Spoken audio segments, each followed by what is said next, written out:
Hello, this is Shaka Extra Time. A very warm welcome to all our Facebook followers watching us live. Shaka Extra Time is a place where you get to talk to Shaka. Hello, Shaka. Hello, Paul. How are you? Hugely terrific. A warm welcome to all our Facebook followers watching us live.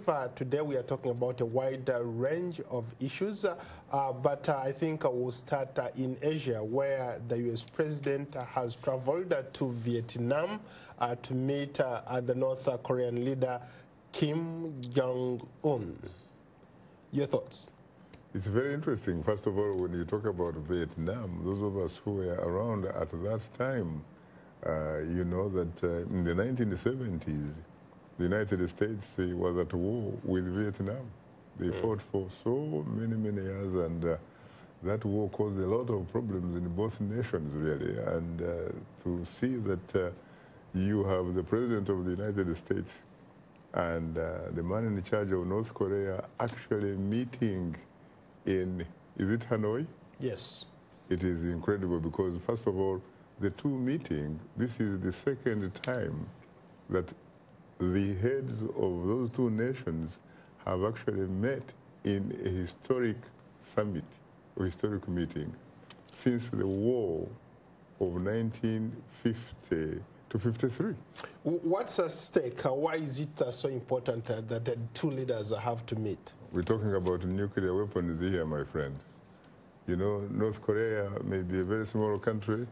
It may not be industrialized and what have you, but it does have the big weapon, a weapon that can threaten, a weapon that can be used to destabilize essentially stability and peace of the region and even beyond, because in fact there are some studies which suggest that it could very well have the capacity to shoot, for example, or to send a bomb to mainland United States of America. Some of Trump's critics have said that, for example, when he met with Kim Jong-un the first time, he had no concrete ideas or concrete plan that came out of that summit. They are predicting something similar along the lines of not coming out with something concrete. What do you say about that kind of analysis at this point? I have seen that, and let's hope that those are probably pessimists, really, because let's face it, first of all, the very fact that that meeting could actually happen, I think, is a very huge deal, because there is the possibility that at the end of the day, even though no previous U.S. president has actually met the head of, you know, North Korea and what have you, despite the fact that this is a state that has been treated as a rogue state, but really which is very potentially dangerous because it has the big weapon. It could destabilize the region. It could cause a lot of problems. And so no matter what people think about President Donald Trump, at least this time around, really, he needs to be supported in the fact that he is talking. And talking with that young man could bring about some kind of understanding, and therefore there might not really be war, and could also be an opportunity, by the way, to end the war between North Korea, the United States, and its allies since 1950-53. North Korea also suffers from sanctions from the United States and the U.S. Allies and what have you, and therefore that also hampers it in terms of economic development and, you know, what have you, in terms of improving the quality of life of its own people. They don't have as much food as they probably should have and what have you. And so there could be, in fact, a sort of quid pro quo. North Korea could adopt this denuclearization, you know, so that people don't worry about the potential threats and you name it and what have you. And then North Korea also could benefit out of the possibility that the United States and its allies could actually drop or remove sanctions. How about people who said that perhaps these sanctions are just a propaganda tool? North Korea has thrived regardless of the sanctions. At the end of the day, they have been able to come up with these nuclear weapons that are scaring the hell out of a lot of people. That's true too, but I don't think the last time I checked that their people really are having adequate food, for example. You need to have your people eat, and you need your people to feel good, to feel like they are breathing air and they are part of this planet Earth.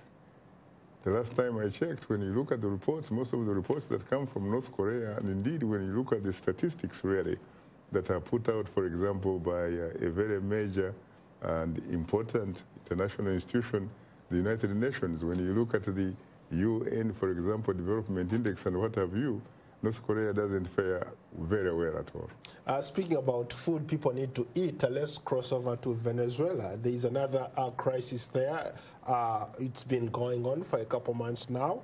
It seems to be exacerbated by the fact that the U.S. has taken sides, is supporting opposition leader Juan Guaido, and the incumbent President Nicolas Maduro is saying that, you know what, I don't like this intervention.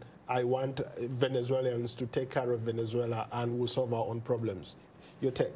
Well, it's a very, very, very controversial situation, really. First of all, let's face it, you mentioned the fact that there is an absence of food for the people in Venezuela, and that is true when you look at television, you know, coverage and radio and newspapers and what have you. That is very true. It is very unfortunate because, let's face it, Paul, you're talking about Venezuela, a country that sits, by the way, on the largest deposits of oil. It shouldn't be like that. Everybody should be very rich. Everybody should have not, you know, at least 3 meals a day guaranteed. Everybody should be strong. Everybody should be living very well, going to school and, you know, essentially living their dreams, really. But it is very unfortunate that that's not very happening, and part of the reason, of course, is also the fact there is, of course, what they would call international interference. But in this particular case, you know, the United States intervening in Venezuela on behalf of democracy and on behalf of the people, I think it is something that should be applauded, except that it may seem to be, you know, sort of not really from the deepest, better part of the American heart and soul. It may seem to be selective, because it is true that there were questionable election results in Caracas. But Paul, you know as well as I do that there have been so many questionable election results around the world. And in particular, where you and I, in fact, come from. Yeah. I know that in 2016, I had been in Uganda, as a matter of fact, not only to cover the elections or the selection, as some people would say, but also to participate in what was supposed to be a presidential debate, which obviously ended up being a total sham, so to speak. I remember that the man who, at least according to the Ugandan Electoral Commission, a colonel, doctor, she's a Besigye, retired but certainly not tired. I remember him demanding for what he characterized as an electoral audit. I did not hear a single voice out of any American institution supporting that man's probably legitimate, really, demand, because there are a lot of reports suggesting that that election was a selection. And there are so many other elections that have occurred in places like, for example, the Republic of Rwanda, elections in a place like where a person wins Cameroon. with 100%. That is true, but of course there are people who say that an election in Rwanda is really like the moral equivalent of a political military operation. Interesting. Going back to the selection thing, we talked about the politics of selection. You pick and choose who you want to support. You gave an example of Uganda. In Uganda, after the 2016 elections, people are calling for intervention. Not a single, even a U.S. ambassador or anybody issued a statement. In Kenya, you had Raila Odinga calling for a similar thing. Nothing happened. Why is it that, is it about oil, the politics of oil, the U.S. choosing which side to pick and maybe to help in terms of support for the opposition? Because you have so many opposition leaders on the continent who would like this kind of support or this kind of intervention from the U.S. There are so many reasons, of course. You know as well as I do that when it comes to politics, countries have their own interests. It comes to politics, there are no permanent allies, no permanent adversaries. They are merely permanent interests. And so countries look out for their interests. In this particular case, we're talking about a country like Venezuela, which is sitting on the largest known oil deposits on this planet Earth. And is not very far from mainland United States of America. And the biggest exporter of oil to the United States. That is true. So the thing is, there must be certain interests, but I wish really that those interests would actually be reflecting the concerns of the vast majority of the people of Venezuela. And indeed, given that the United States is the only superpower as we live, it should, one would have thought that should have a moral obligation, and in which case the fact that it has benefited enormously out of its belief in exercising democracy, a government that is open, a government that is supposed to be catering for people and what have you, we hope that, well, one would hope that the United States would in fact go out of its way to promote democracy so that people at the end of the day can be the beneficiary of social, economic, political justice. But from what you're saying, there is no democracy being promoted here. It all looks like it's the politics of oil. The United States that is going to help just precisely to get those oil reserves. Yes, but there is a democracy when it comes to the United States of America.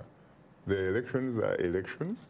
In fact, you just had an election which was won by a congressman in North Carolina, won by a Republican, which has actually been annulled because it was found to be questionable. So there is a democracy here. There are three branches of government in this country. You have the judiciary, which is headed by a chief justice, and the judiciary is independent. You have the Congress, which is shared by the Republicans controlling the Senate and the Democrats controlling the House of Representatives. Those two houses are independent of the executive, which is the White House. You can't argue with that, can you? Well, I'll leave that for another day. You have an independent media, whether you like it or not. I'll leave that for another day. That's, of course, that's a relevant question as we speak. Let's move on. Let's go to a quicker comment here. Since you talked about Uganda, somebody wants you to answer. Let's go to Leila Lee. As why do you hate Museveni? Shaka? Well, first of all, I think that Leila is really being very, very unfair. If I knew where she was, or if I had the opportunity or the honor of meeting Leila, I would ask her to come up with evidence that suggests or support her contention that I, Shaka Sali, a kid from Kavari, hates Museveni, a man from Ntungamo. First of all, as I grew up, I used to like a man that was talking, you know, things that reflected social, economic, political justice. And that was a man called Yoweri Museveni. I admired that man. As a matter of fact, I admire the Museveni that seized the power with AK-47 in the capital of Uganda, in Kampala, in 1986, and actually governed that country up to 1996. I have no problems identifying with that Yoweri Museveni. That Yoweri Museveni, I looked at him and regarded him as my big brother. And I think it was very legitimate that he should be my big brother because we seem to be on the same page in terms of at least what he actually said. The problem is what happens after 1996 up to date. It is a sort of different Yoweri Museveni. As a matter of fact, there are people who have suggested, and they are probably right, that in fact, if the Museveni of up to 1996 met the Yoweri Museveni of the post-1996, those two Musevenis, in fact, would have a lot of problems.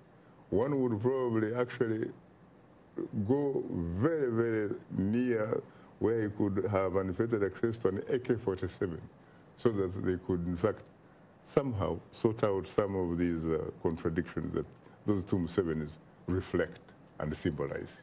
So I don't think that there is a reason, frankly, for me personally to hate Museveni. Do you hate the personality of Museveni? No, I do not. I mean, maybe if in fact I was in a situation where I was affected by Museveni so much, and in some ways I think I am, I would probably say that I dislike some of his policies. I could even perhaps go to the extent, in fact, of hating some of those policies, if in fact at the end of the day they are undemocratic. I don't like the fact, and I don't think there are so many people, frankly, who like the fact, for example, that Yoweri Museveni changed the constitution in 2005 by amending articles which removed term limits. Mind you, this is really very serious because, let's face it, that was a constitution which was, in fact, his own brainchild. When he came into power, they decided, in fact, to amend, not to amend, but to come up with a new political dispensation. They had actually an excellent document of a constitution which did not have term limits. It was open. It was a parliamentary system that eventually evolved into a sort of hybrid, where you have parliamentary system, which normally, you know, is that whichever party that wins appoints a prime minister. You can even decide, like in the case of South Africa, to call that the person who heads that particular institution a president. But this is a man who said that was not a good constitution, and he probably was right. And they changed that constitution, replaced it with another new constitution, so to speak.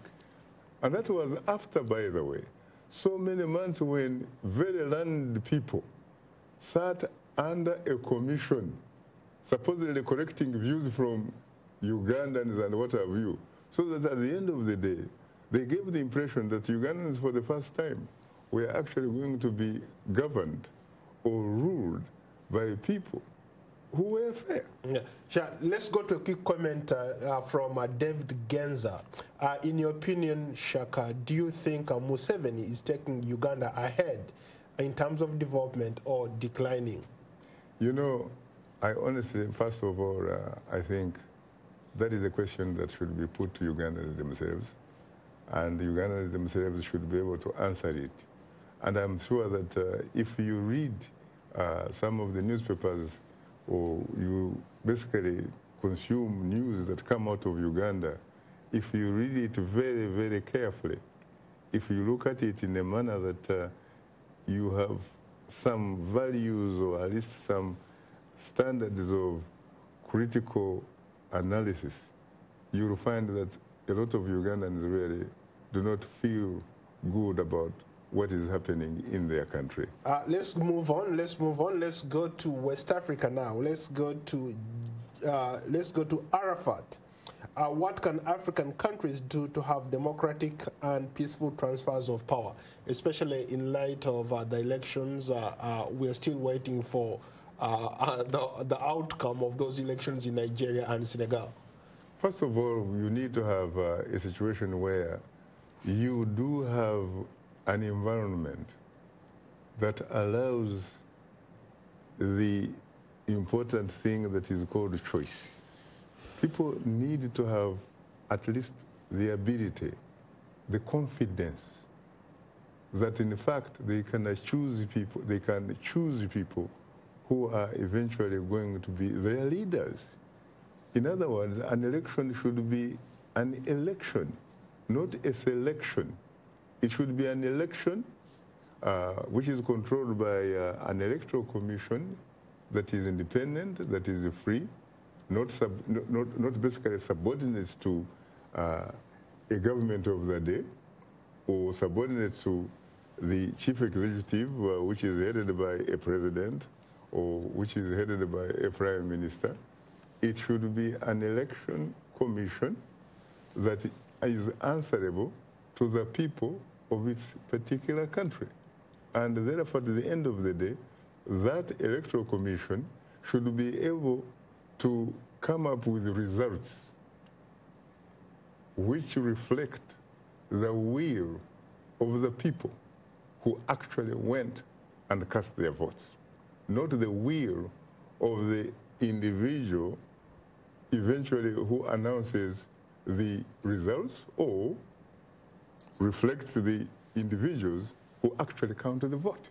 That's part of the problem on the African continent. I don't think we can have more than 15 countries, sincerely, where you actually have genuine elections. You have situations where most of the countries on the continent, most of those, you have a situation which favors the incumbent.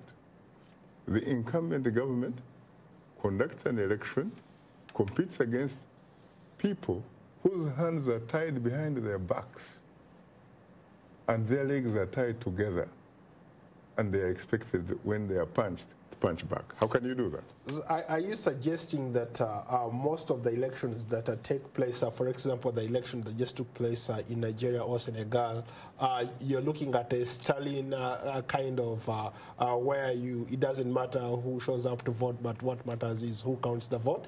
Because you have so many core complaints from Nigeria. People are saying that this election could be rigged. Not so much in Senegal, but at least in Nigeria, people are worried. As a matter of fact, this time around, even in Senegal, there are problems because there are certain candidates, including the former popular mayor of Dakar, who was expected, at least by his supporters, to be a formidable candidate who could probably even make it, in fact, to State House in Dakar.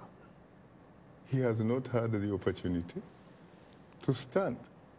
But when it comes to Nigeria, it's very unfortunate because, let's face it, you're talking about the most populous nation on the African continent. You're also talking about a country that is so blessed. It is the largest oil exporter out of Africa.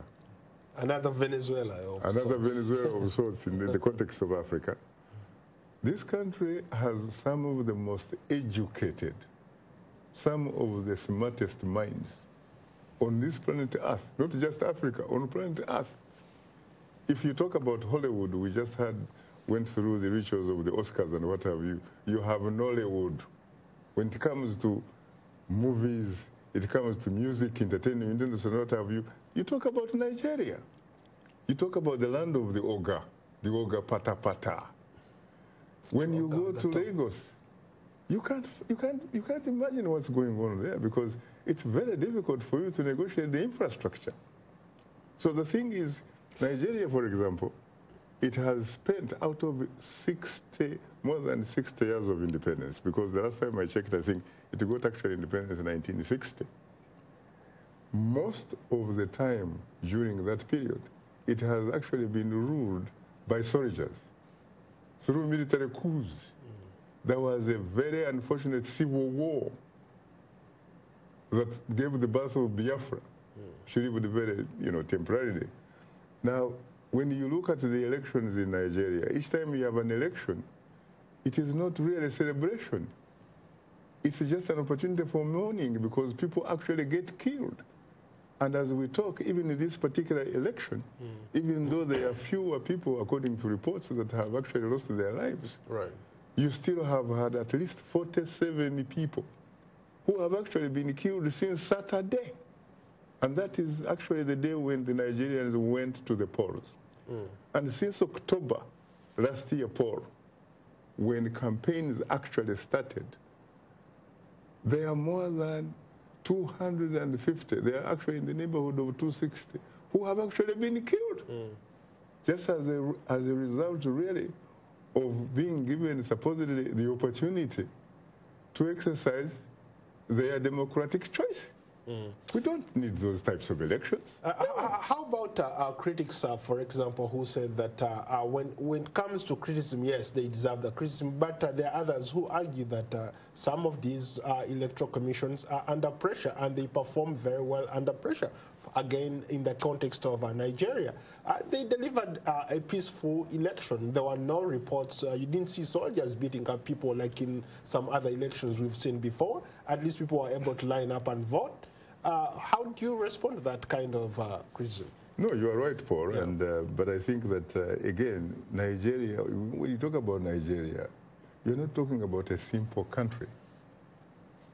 You're not talking about a simple situation here. You're talking about Africa. The more than 1 billion people living in the African continent, correct? Yes. And can you believe that 1 out of perhaps every 4 Africans may in fact be a Nigerian? So wherever Nigeria goes, it is assumed that Africa will go. So it owes, I think, Africa the honor, the duty of showing successful examples. Because if Nigeria can get it in West Africa, then in fact most West African countries could follow, just like they did 4 years ago. You had this professor at Tahir Jega who pulled off like a miracle. No. Very quickly, respond to this from Vicky Daniel. If he says 90% of Nigerians voted for, they don't want the president. So how come he's winning the election? First of all, this is based on him, not me. Yeah, that. But you see, Vicky will probably, he can say that, and is it he or she? I think it's a he. Vicky Daniel. Okay. Yeah. Vicky Daniel. I don't know. When it comes to French, it could actually not be a he. Okay. You see, again, where does that Vicky get that kind of information that is being pitched here? You have to have the evidence. You really have to. I don't think at his or her level, at that person, the individual's level, I don't know that he has the evidence. If he was having the evidence, he would have to be citing it, attributing it. Very briefly, talk about what you're talking about tomorrow on Straight Talk Africa. In fact, tomorrow we are going to look at the elections in Nigeria and Senegal, looking at the results and the implications of whoever wins and all that kind of stuff. So we really hope that, the people of those 2 countries, at the end of the day, will get the results that they deserve, meaning the results that in fact reflect the will of the people, not the will of the individuals who manage the electoral commissions. And because you see the problem Shaka, we have to wrap. Unfortunately, we have to wrap. Yeah. Are appointed by incumbent presidents. Yeah, thank you so much. I look forward to hosting you on another edition of Shaka Extra Time. Thank you. Thank you. You're most welcome.